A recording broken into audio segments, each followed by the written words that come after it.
Shalom, selamat sore Bapak Ibu Saudara-saudari yang terkasih dimanapun Anda berada.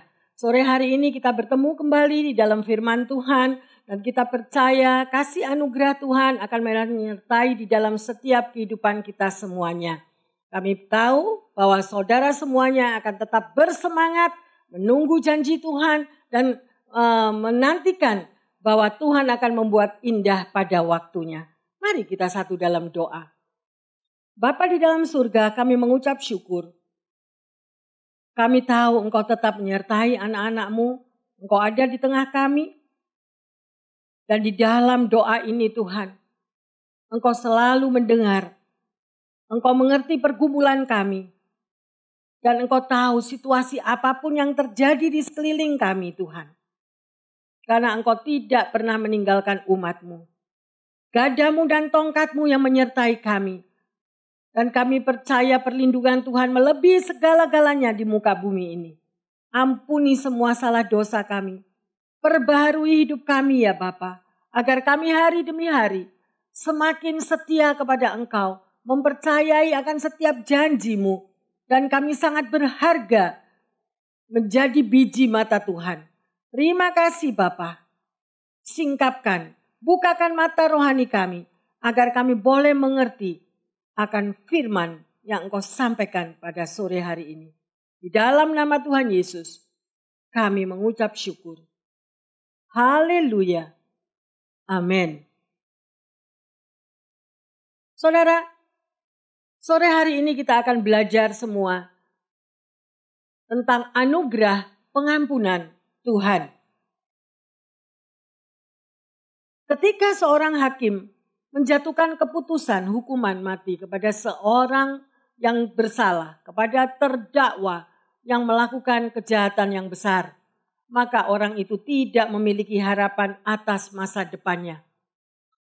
Sekalipun di dalam hatinya, dia rindu akan ada sedikit pengampunan. Saudara, itu yang banyak terjadi di tengah-tengah anak-anak Tuhan, dimanapun mereka berada. Kalau satu kesalahan yang pernah dialami dan merasakan bahwa begitu berat tekanan yang ada, seolah-olah Tuhan tidak akan dapat mengampuni.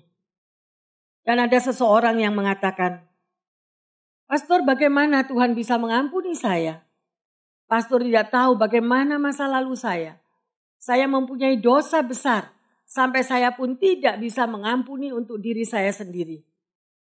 Saudara, banyak anak Tuhan yang tidak mengerti akan sesuatu yang Tuhan mampu lakukan di luar pikiran manusia. Sehingga di dalam kebingungannya, sekalipun mereka bertumbuh di dalam keluarga Kristen, mereka datang ke kebaktian, mendengarkan firman Tuhan, tetapi mereka belum jelas dan mengerti apa yang sesungguhnya Tuhan mampu mengampuni dosa dan melakukan jauh daripada apa yang kita pikirkan. Saudara, banyak anak Tuhan yang berperang di dalam dirinya sendiri. Dan itu semuanya menjadikan satu ikatan yang negatif. Misalnya diikat oleh ketakutan, diikat oleh kekhawatiran, diikat oleh sesuatu yang di luar daripada pikirannya. Dan dia sendiri tidak tahu bahwa itu adalah suatu ikatan yang negatif.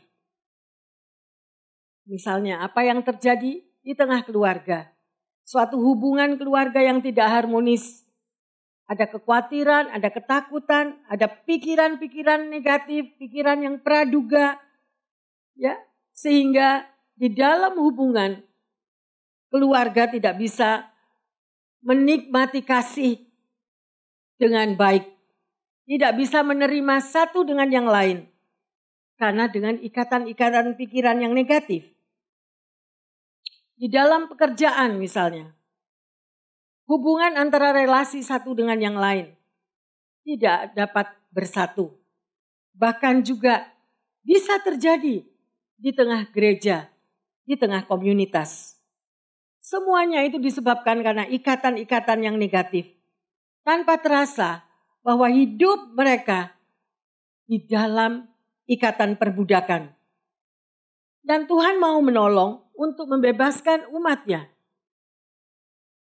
Hanya dengan mengerti dan memahami bahwa ajaran firman Tuhan ada sesuatu, yaitu anugerah pengampunan. Kalau kita mau mengubah cara hidup kita yang di dalam ikatan negatif tersebut. Saudara, kita akan melihat pada waktu Yesaya diutus oleh Tuhan untuk berbicara kepada para pemberontak Yehuda dan Yerusalem.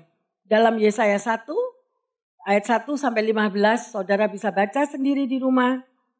Kemudian Tuhan memanggil mereka untuk bertobat di dalam ayat 18 sampai yang ke-20. Dan Tuhan akan menyelamatkan dan menghakimi saudara. Tetapi kalau mereka tetap tidak mau bertobat, yang terjadi adalah pada ayat yang ke-20 sampai ke-31. Saudara bisa baca perlahan-lahan di rumah. Saudara baca ulang dari ayat yang pertama sampai ayat yang ke-31 dan saudara akan mengerti.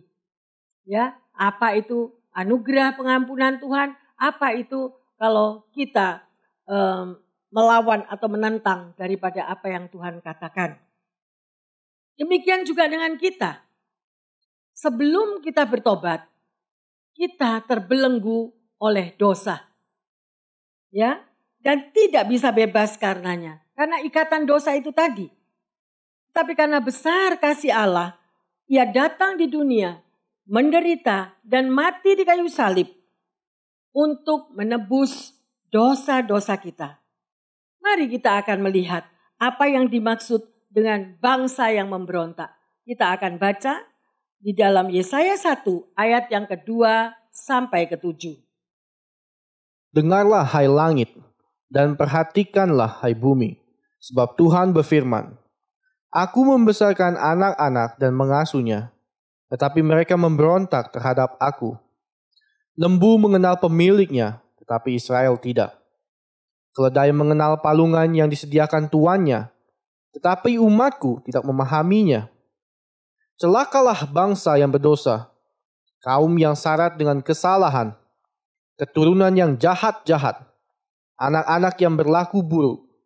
Mereka meninggalkan Tuhan, menista yang maha kudus, Allah Israel, dan berpaling membelakangi Dia. Di mana kamu mau dipukul lagi, kamu yang bertambah murtad? Seluruh kepala sakit dan seluruh hati lemah lesu. Dari telapak kaki sampai kepala tidak ada yang sehat. Bengkak dan bilur dan luka baru, tidak dipijat dan tidak dibalut dan tidak ditaruh minyak. Negerimu menjadi sunyi sepi, kota-kotamu habis terbakar. Di depan matamu orang-orang asing memakan hasil dari tanahmu. Sunyi sepi negeri itu seolah-olah ditunggal balikan orang asing. Kita mendengar atau membaca pada ayat-ayat ini. Kita bisa mengoreksi diri kita. Betapa pemberontakan dari orang yang berdosa. Saudara bisa lanjutkan lagi sampai pada ayat yang ke-15. Tuhan tidak suka dengan sikap memberontak. Menyuarakan ketidakpuasan bukanlah dilakukan dengan melawan, berkata-kata kasar, atau dengan kekerasan.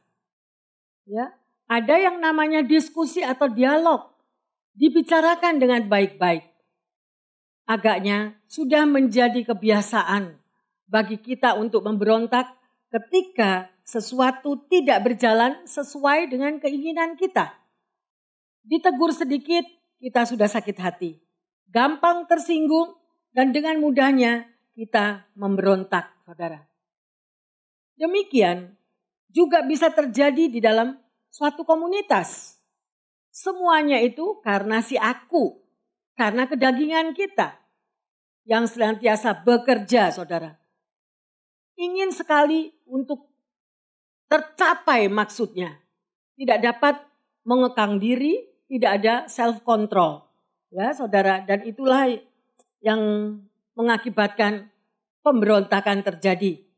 Menuntut freedom, menuntut kebebasan, ya, dalam segala hal.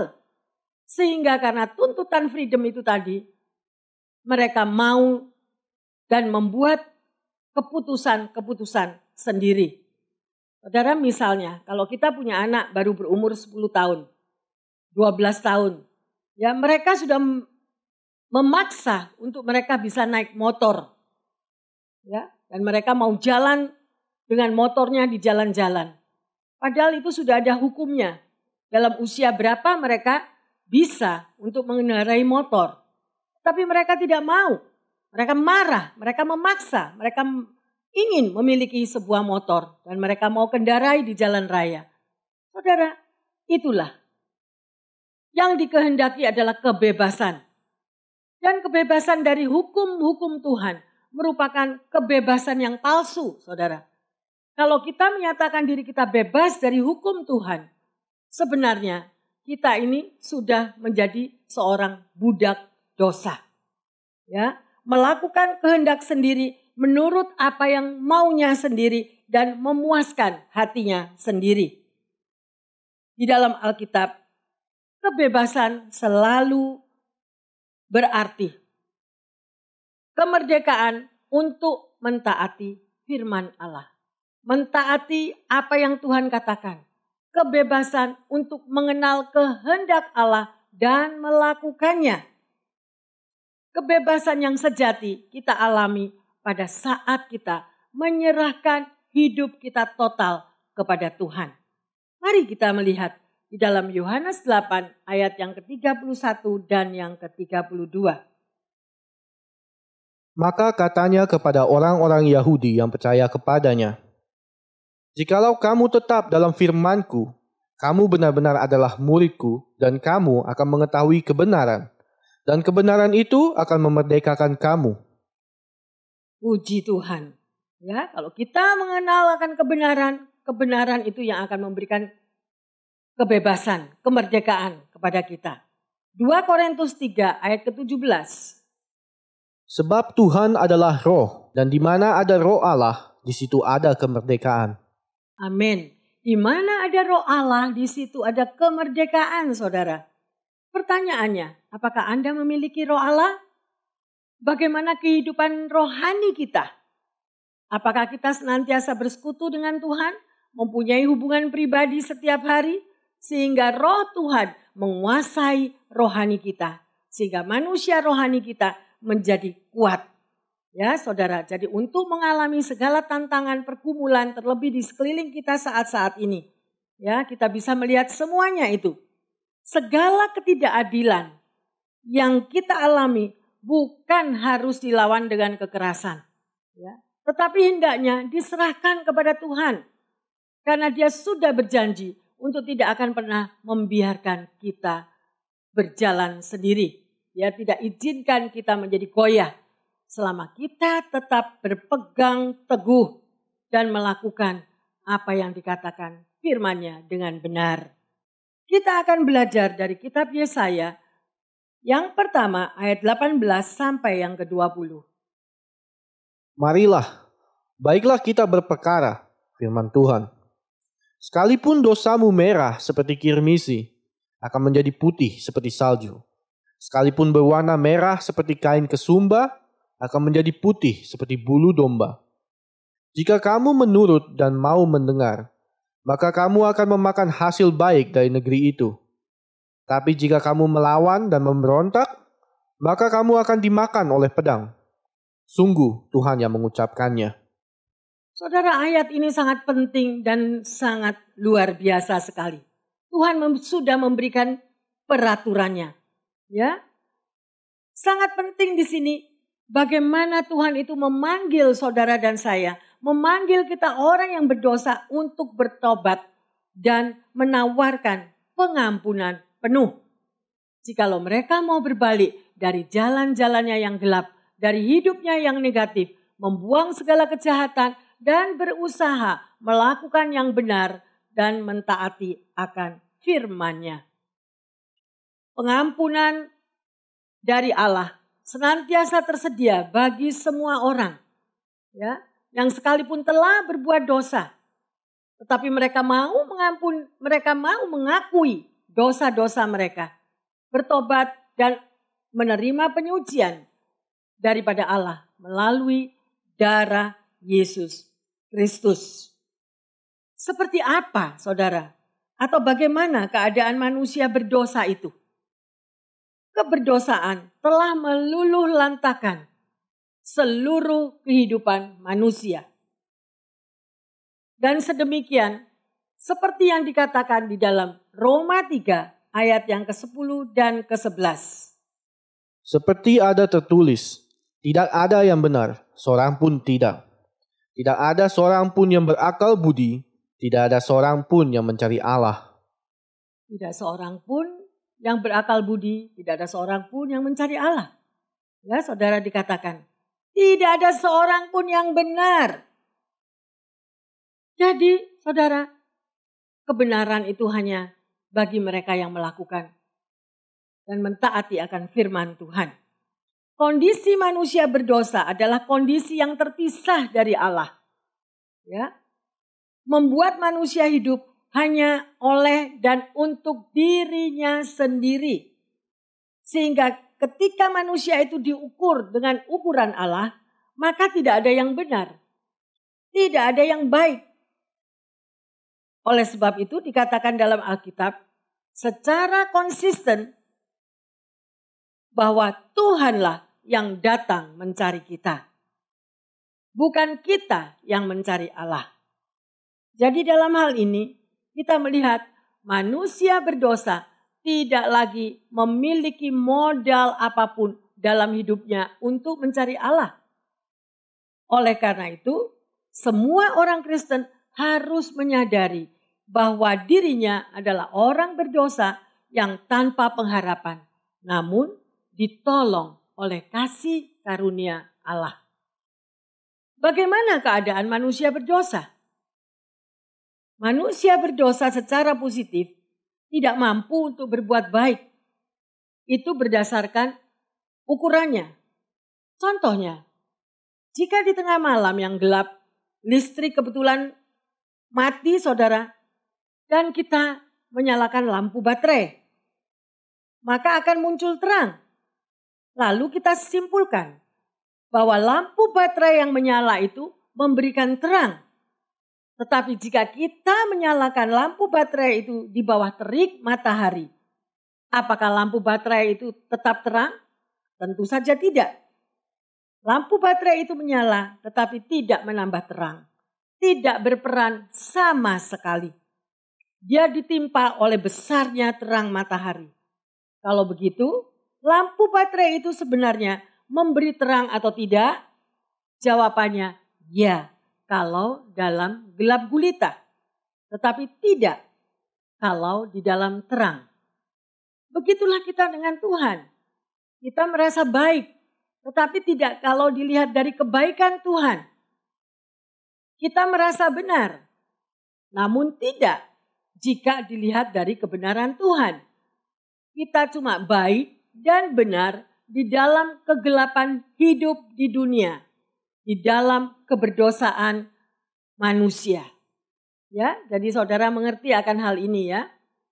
Dalam pergaulan masyarakat, kita punya nilai-nilai, tetapi seluruhnya yang kita kerjakan, seluruh yang kita punya, jika diukur berdasarkan ukuran Allah, itu jauh daripada apa yang Allah tetapkan sebagai standar benar dan baik. Ya. Jadi semua kembali diukur pada Allah.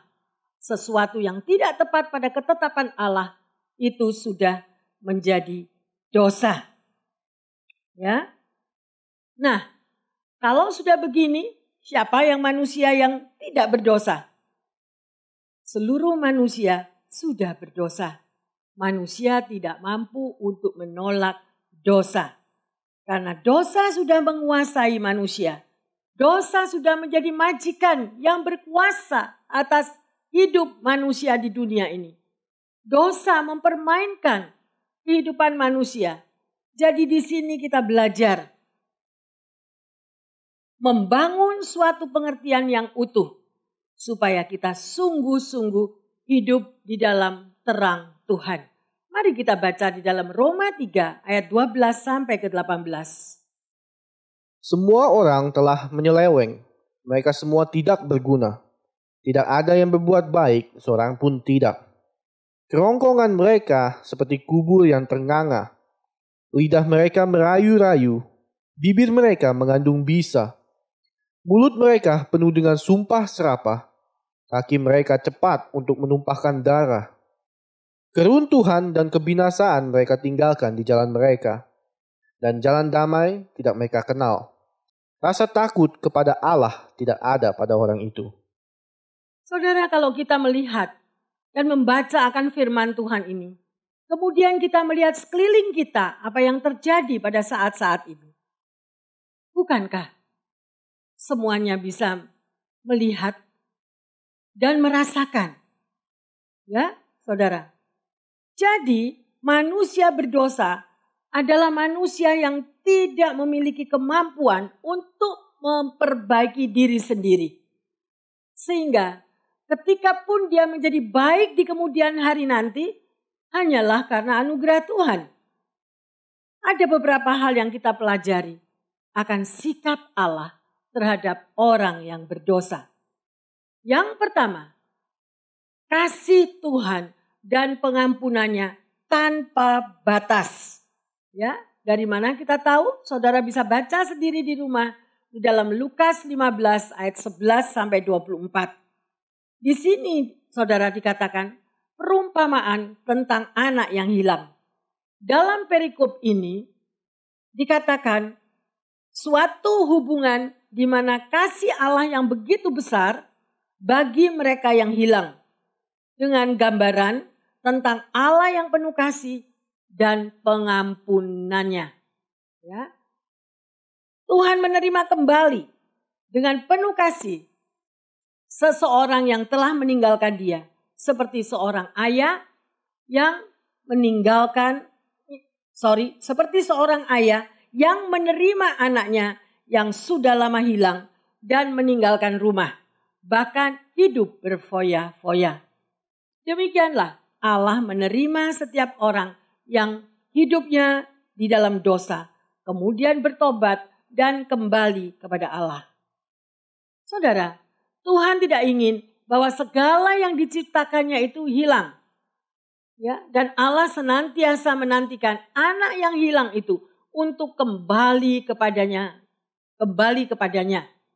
Sejauh manapun kita pergi, meninggalkan Tuhan, namun Tuhan senantiasa menantikan kedatangannya, menantikan kepulangan kita kembali.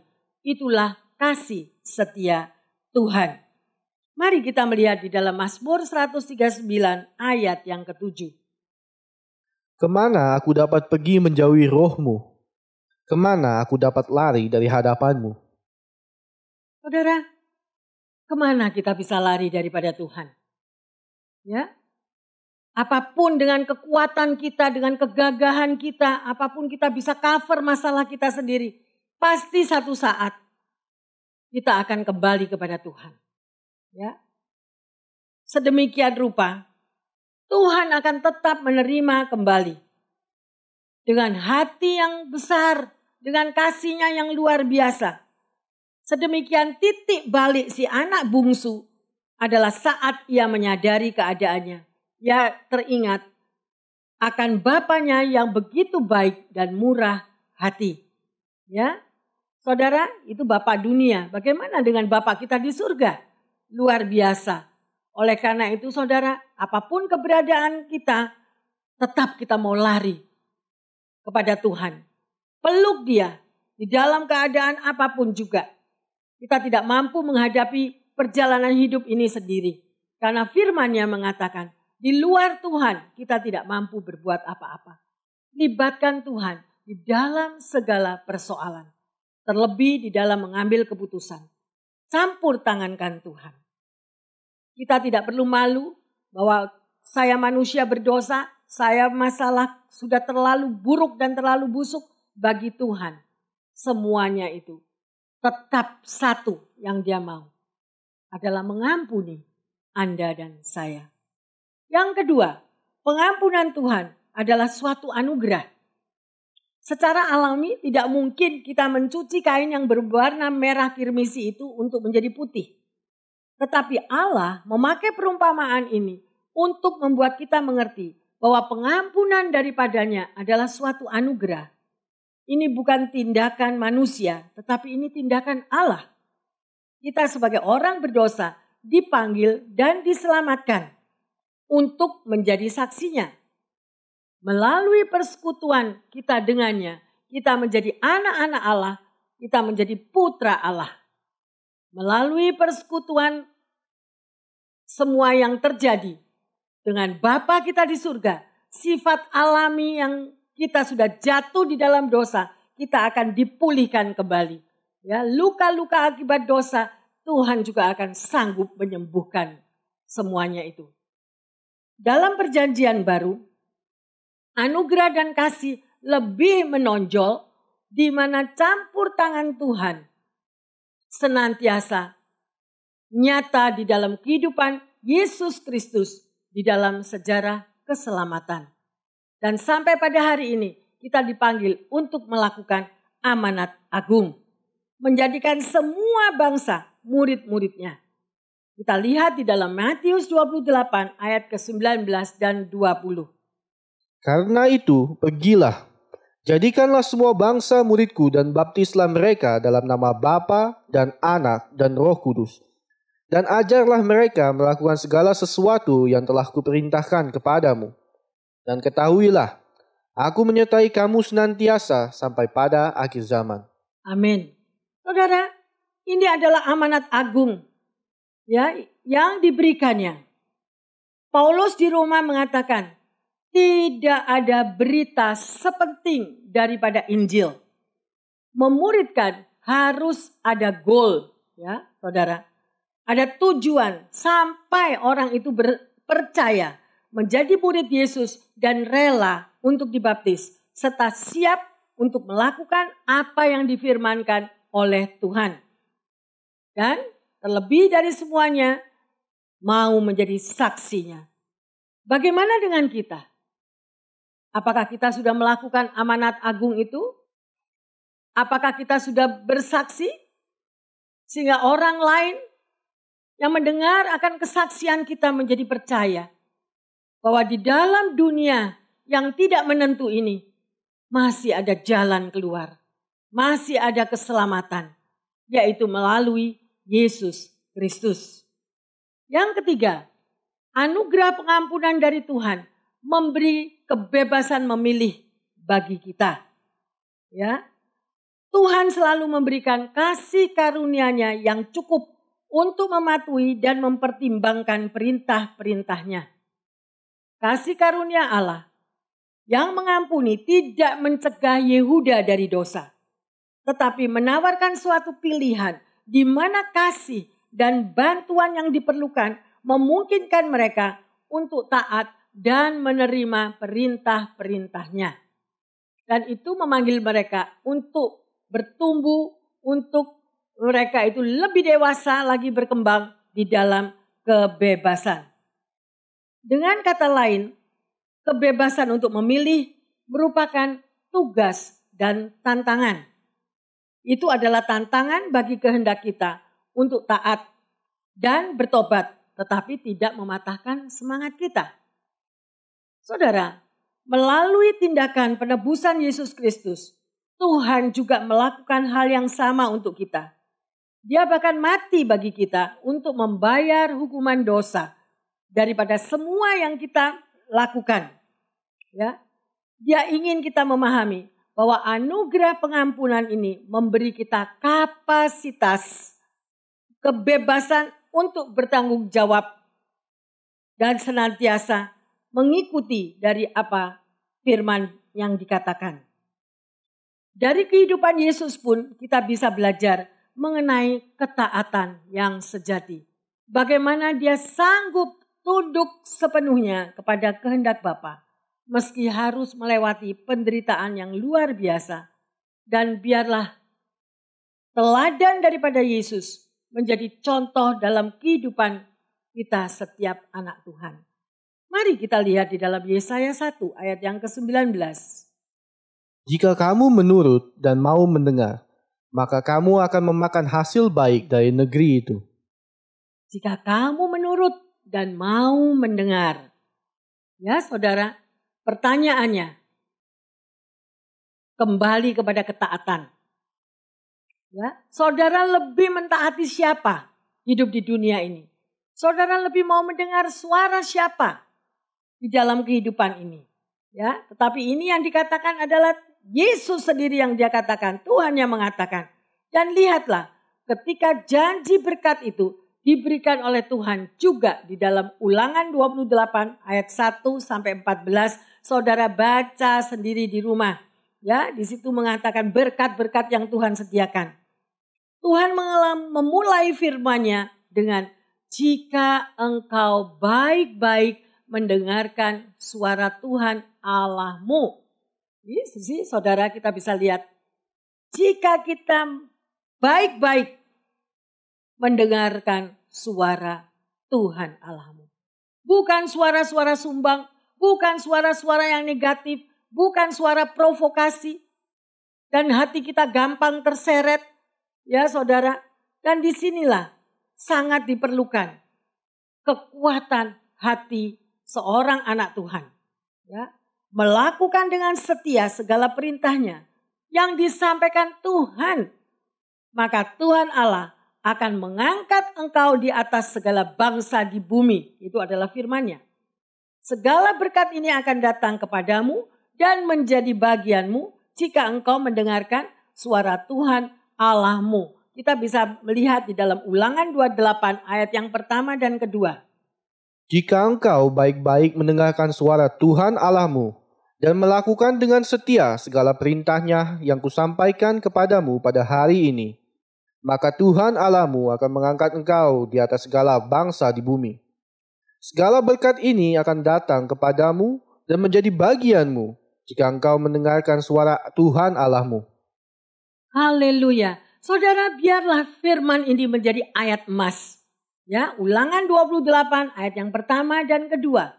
Kita mau ikuti, kita mau imani, bahkan kita meteraikan di dalam hati kita. Ya, sekarang pertanyaannya, suara siapa dan perkataan siapa yang kita mau dengar? Ya, segala berkat akan hadir, saudara, apabila kita mendengar suara Tuhan dengan seksama, mentaatinya, dan melakukan dengan setia segala perintahnya. Nya adalah Tuhan. Ya, bukan peraturan yang negatif-negatif di luaran, ya, saudara. Dan ini berbicara kembali mengenai suatu pilihan untuk taat. Dan karena itulah yang mendatangkan berkat. Seperti itu pula bunyi daripada firman Tuhan tadi, saudara. Ya, di dalam Yesaya 1:19 saudara bisa baca kembali. Meteraikan itu di dalam hatimu dan lakukanlah. Sebaliknya, kita mau baca di Yesaya 1 ayat yang ke-20. Ini adalah suatu pilihan untuk melawan dan memberontak. Ya, apa yang dikatakan tadi? Mari kita simak pada Yesaya 1 ayat yang ke-20. Tetapi jika kamu melawan dan memberontak, maka kamu akan dimakan oleh pedang. Sungguh Tuhan yang mengucapkannya. Tuhan tidak suka kepada orang yang suka melawan. Tuhan tidak suka kepada orang yang suka memberontak. Ya. Jadi, dalam kehidupan kita di dunia pun, kita tidak seharusnya melakukan pemberontakan apapun alasannya. Prinsip ketaatan menjadi salah satu dasar kekristenan. Dan ini sudah selayaknya bisa ditampilkan oleh anak-anak Tuhan dalam kehidupannya. Memang sebagai manusia kita tidak bisa sepenuhnya menghindar dari permasalahan. Tetapi yang jauh lebih penting, bagaimana reaksi kita terhadap permasalahan yang sedang terjadi. Alangkah baiknya saudara, kita tidak perlu memberontak. Ya, pada waktu kita menghadapi masalah, sehingga kita tidak menghadapi persoalan yang lebih parah. Kita bisa melihat contoh daripada ketidaktaatan Saul yang menjadi awal dari kehancurannya. Adalah sebuah pelajaran penting bagi kita. Saul membuka pintu dan mengundang kejahatan itu masuk di dalam hatinya, yang akhirnya membawa kepada ketidaksetiaan dan kecemburuannya kepada Daud. Pada akhirnya Saul mengakui, "Aku telah berbuat dosa. Pulanglah anakku Daud. Sesungguhnya perbuatanku itu bodoh dan aku sesat sama sekali." Kita bisa baca di dalam 1 Samuel 26 ayat yang ke-21. Lalu berkatalah Saul, "Aku telah berbuat dosa. Pulanglah anakku Daud, sebab aku tidak akan berbuat jahat lagi kepadamu, karena nyawaku pada hari ini berharga di matamu. Sesungguhnya perbuatanku itu bodoh dan aku sesat sama sekali." Saudara, Saul mengakui bahwa perbuatannya dia adalah salah, ya. Jadi pemberontakan yang Saul lakukan merupakan suatu kebodohan di mata Tuhan, dan itu membuat hidupnya berakhir mengenaskan. Ketidaktaatan adalah sikap yang memberontak terhadap apa yang diperintahkan Tuhan. Karakter pemberontak bukanlah karakter yang seharusnya ada di dalam diri setiap anak Tuhan. Kekristenan mengajarkan kita mengenai ketaatan dan kelembutan hati. Bukan pemberontakan dengan hati yang mudah terbakar oleh emosi. Ya, dan gemar melakukan kekerasan. Apalagi orang dengan gampang mendendam dan merasa punya hak kebebasan untuk menghakimi orang lain. Ya, saudara, Tuhan sangat tegas pada poin ketaatan ini.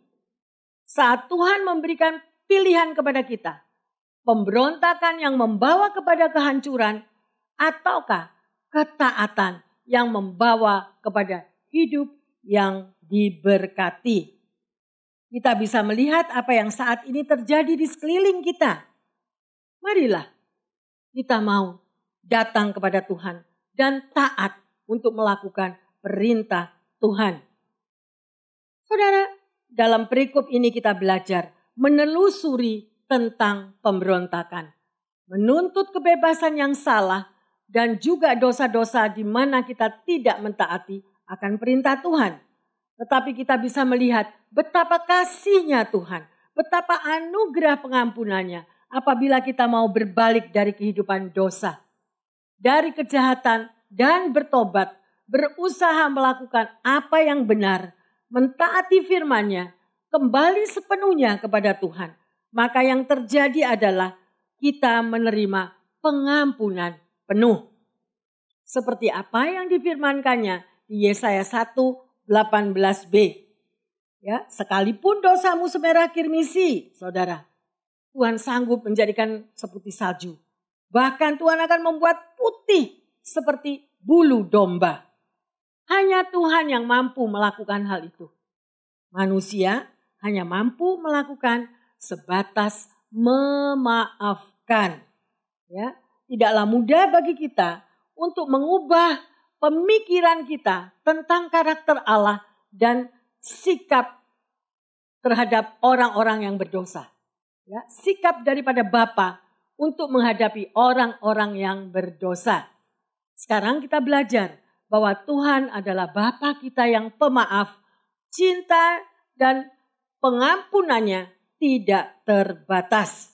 Dia ingin sekali bersekutu dengan kita. Dia memberi kita kebebasan untuk menanggapi dan memilih. Dia memberikan pengampunan sebagai anugerah. Perhatiannya yang terbesar adalah kita yang mau bertobat, bukan dosa kita. Adakah saudara dan saya mau berbalik? Hanya kita yang tahu apa yang sudah kita perbuat kepada Tuhan. Ya, sebagai anak Tuhan, mari kita mau memperbaharui pikiran kita dengan memikirkan hal-hal yang luar biasa tentang pengampunan Tuhan. Apakah kita bersedia membiarkan Roh Kudus merobohkan penghalang-penghalang yang membuat kita tidak bisa menerima sebagai apa yang dikatakan oleh firman-Nya. Jadilah orang Kristen yang taat dan jangan sekali-kali memberontak kepada Tuhan. Karena semuanya itu akan berakibat fatal. Tetaplah taat dan lakukanlah firman Tuhan yang menjadi bagian saudara dan saya. Lihatlah, pada satu hari nanti saudara akan tahu bagaimana luar biasanya ketika Tuhan melakukan bagiannya di dalam kehidupan kita masing-masing. Ya, firman-Nya mengatakan, apa yang tidak pernah engkau pikirkan, apa yang tidak pernah engkau bayangkan, itu yang akan terjadi di dalam kehidupan kita semua. Tuhan akan membuat indah pada waktunya. Karena Dia yang mempunyai pemilik daripada langit dan bumi. Dia yang pemegang kendali akan keadaan sekeliling kita. Walaupun saudara mengatakan saat ini kacau balau. Tetapi Tuhan izinkan untuk mendemonstrasikan kuasa-Nya. Dia akan membuat indah pada waktunya. Taat bukanlah memberontak. Itulah karakter dan prinsip kekristenan. Amin. Ya, saudara, sekali lagi, taat bukan untuk memberontak. Bapak, Ibu, saudara-saudari yang dikasihi Tuhan Yesus, kita sudah belajar di dalam kehidupan yang penuh liku-liku dan situasi yang tidak menentu. Terlebih pada saat-saat ini. Masalah silih berganti, kekacauan ada di mana-mana. Tetapi melalui semuanya itu, Tuhan memanggil kita pribadi lepas pribadi. Berbalik daripada jalan kita. Datang kepada Tuhan dan melakukan firman-Nya. Maka anugerah pengampunan itu diberikannya kepada kita semuanya. Lembutkan dan buka hatimu, saudara. Kita boleh melihat di dalam Mazmur 103 ayat yang ke-12. Sejauh timur dari barat, demikian dijauhkannya daripada kita pelanggaran kita. Saudara, kita bisa melihat, bukankah anugerah pengampunan Tuhan itu luar biasa? Dia katakan melalui firman-Nya, sejauh timur dari barat, Tuhan menjauhkan pelanggaran-pelanggaran kita. Kita tentunya mau, saudara, kalau dosa-dosa kita, Tuhan mau singkirkan dari kehidupan kita dengan pengampunannya. Mari saudara, kita akan menyembah bersama-sama. Kita akan menyanyikan daripada firman Tuhan ini. Dan biarlah ini menjadi doa bagi setiap kita. Sejauh timur dari barat.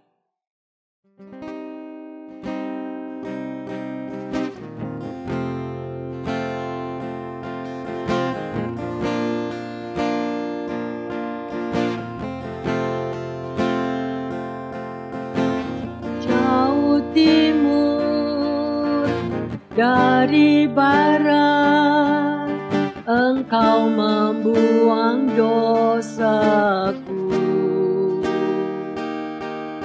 Tiada kau ingat lagi pelanggaranku. Yes, Lord Jesus. Jauh ke dalam tubir laut, kau melemparkan dosaku. Tiada kau ingat lagi kesalahanku.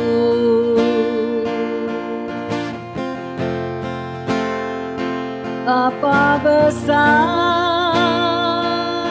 kasih pengampunanmu Tuhan.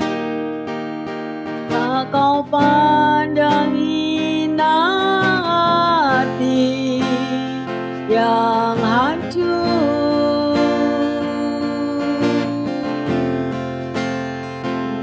Terima kasih kepadamu ya Tuhan. Pengampunan yang kau beri Tuhanku, betapa besar, betapa besar kasih pengampunan-Mu Tuhan. Kau pandang hina hati yang hancur, ku berterima kasih kepadamu ya Tuhan. Pengampunan yang Kau beri, pulihkanku.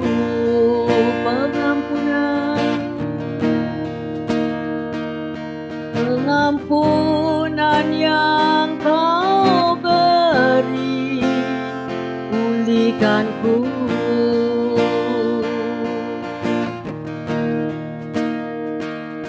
Pengampunan yang Kau beri, pulihkanku.